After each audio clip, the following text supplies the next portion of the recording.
కేంద్ర vigilance commissioner ఆదేశాల మేరకు అక్టోబర్ 27 నుంచి నవంబర్ 2 వరకు దేశవ్యాప్తంగా జరుగుతున్న విజిలెన్స్ అవగాహన వారోత్సవాల్లో భాగంగా మాచర్ల మండలం బైరన్నపాడులోని power grid corporation of India limited ఆధ్వర్యంలో అవగాహన కార్యక్రమాలు ప్రారంభమయ్యాయి.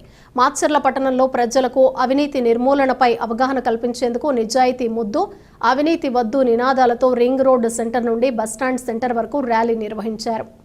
ఈ సందర్భంగా deputy general manager G Divakar మాట్లాడుతూ విజిలెన్స్ అనేది కేవలం ఒక విభాగం పని మాత్రమే కాదు, ప్రతి ఉద్యోగి అనుసరించాల్సిన నైతిక వృత్తి ధర్మం అన్నారు. ప్రజా జీవితంలో నిజాయితీని నిలబెట్టుకోవటం మనందరి బాధ్యత. మన మౌనం అవినీతికి ఆయుధంగా మారకూడదు అని పిలుపునిచ్చారు. అదేవిధంగా స్కూళ్లు, కళాశాలల్లో ప్రత్యేక క్యాంపులు ఏర్పాటు చేసి విజిలెన్స్ అవగాహన కార్యక్రమాలు నిర్వహించనున్నట్లు తెలిపారు. ఈ కార్యక్రమంలో చీఫ్ జనరల్ మేనేజర్ జె రాము, ఎస్ శివకోటయ్య, పవర్ గ్రిడ్ సిబ్బంది మరియు స్థానిక ప్రజలు పాల్గొన్నారు. అవగాహన వారోత్సవాలు 2025 సంబంధంగా ఈ వాగాదాను పవర్ గ్రిడ్ సెంట్రల్ గవర్నమెంట్ సంస్థ వాళ్ళు ఈరోజు నిర్వహిస్తున్నారు.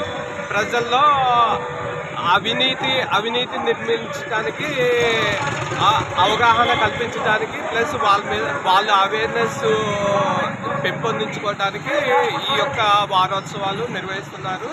ప్లస్ ఈ స్కూల్స్లో తర్వాత కాలేజెస్లో కూడా మేము అవుట్రీచ్ యాక్టివిటీస్ ఏర్పాటు చేసి వాళ్ళకి కూడా అవేర్నెస్ కల్పిస్తున్నాము. ప్రజలందరూ కూడా అవినీతి లేని భారతదేశాన్ని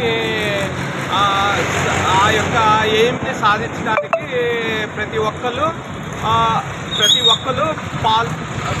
పాల్పడాలి. తర్వాత